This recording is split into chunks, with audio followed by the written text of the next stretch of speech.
When I first finished reading chapter 1186, I initially gave it a 6 out of 10. Nothing crazy happened, no insane fight, no massive reveal, no jaw-dropping cliffhanger. But then I sat down, thought about it for a while, and realized something. This chapter wasn't trying to shock us. It was quietly answering questions we've had for years. And by the end of it, I found myself appreciating it more than I did during my initial read. Because at its core, this chapter belongs to Brook. One of my favorite moments in the chapter was the reveal involving Shuri. For years, we've known Brook as the musician of the Straw Hats, the funny skeleton, the guy asking to see panties, the guy making skull jokes every 5 minutes. But every once in a while, Oda reminds us that Brook has one of the saddest stories in the entire series, and this chapter did exactly that. When Shuri reveals that she's a celestial dragon, I expected Brook to have some kind of dramatic reaction. Instead, he really doesn't care. And honestly, that's such a Brook response. Because after everything he's been through, titles don't matter. Bloodlines don't matter. What matters to Brook is the person standing in front of him. Then Oda twists the knife. Brook learns that the king is gone. His comrades are gone. The kingdom he once knew is gone. And suddenly, decades worth of unanswered questions come crashing down all at once. But the moment that really got me was the explanation behind Brook's scar. For years, it's just been there. Part of his design, a detail most of us never really questioned. And now we know where it came from. He received that injury trying to protect Shuri. That changes everything. Because now every time I look at Brook, I don't just see a scar. I see a reminder of one of the most painful moments in his life. And honestly, seeing him break down after learning what happened to the king hit harder than I expected. The way he cried, the way he reacted, it reminded me of why Brook has always been one of the most underrated Straw Hats emotionally. Behind all the jokes is someone carrying a tremendous amount of pain, and I think Oda handled that beautifully here. But before we get into that lore, can we talk about Luffy for a second? Because why was bro double shoeing the entire arc? What? I'm serious.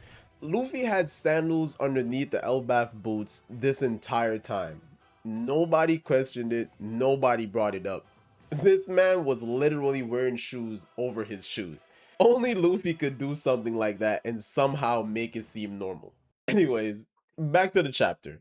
Because while Brook was getting emotional closure, Emu was casually dropping another collection of mysteries. At this point, Emu genuinely feels like an ancient One Piece encyclopedia. Every time this character speaks, we get another massive piece of information, and every single answer somehow creates 3 new questions. Now we're hearing more about the giants of the past, we're hearing about children being taken, we're hearing events from 800 years ago.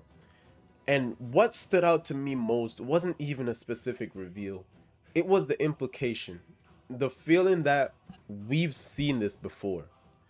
Because according to Emu, the Giants lost long ago due to the same kind of scheme that's unfolding right now. And that's terrifying because it sounds less like a history lesson and more like a warning. Almost as if Emu is saying, I've done this before. And if that's true, then Elbaf becomes way more important.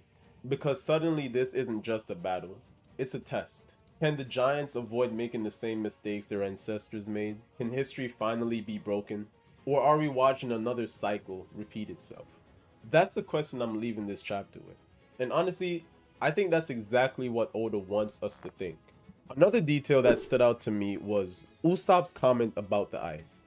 It's a very small moment, something that's easy to overlook, but Oda specifically points out that explosives aren't working, which immediately tells me there's another solution coming. Maybe it's nothing, maybe it's just a practical observation, or maybe I'm just reaching. But with Usopp being in Elbaf and everything surrounding Loki's hammer and Ragnir, I can't help but wonder if Oda is quietly setting something up. I'm not making any crazy predictions yet, but that line definitely caught my attention, so I'm just putting that out there. And the craziest thing, all of this is happening while the rest of the board is completely loaded. Luffy is active, Loki is active, Sanji's moving toward Killingham, Zoro's heading towards Summers, the rain god Zaza is still hanging over the arc, and Imu's constantly revealing pieces of history we've wanted answers to for years. There are so many moving parts right now that it genuinely feels like Elbaf is approaching one of its biggest turning points. And somehow, there's no break next week. Overall, this chapter ended up surprising me. Not because of what happened while I was reading, but because of what I kept thinking after I finished reading. Like I said at the beginning, at first I initially gave this chapter a 6 out of 10, but after I sat down for a little bit longer and thought about exactly what happened during this chapter, my score immediately went to more of an 8 out of 10.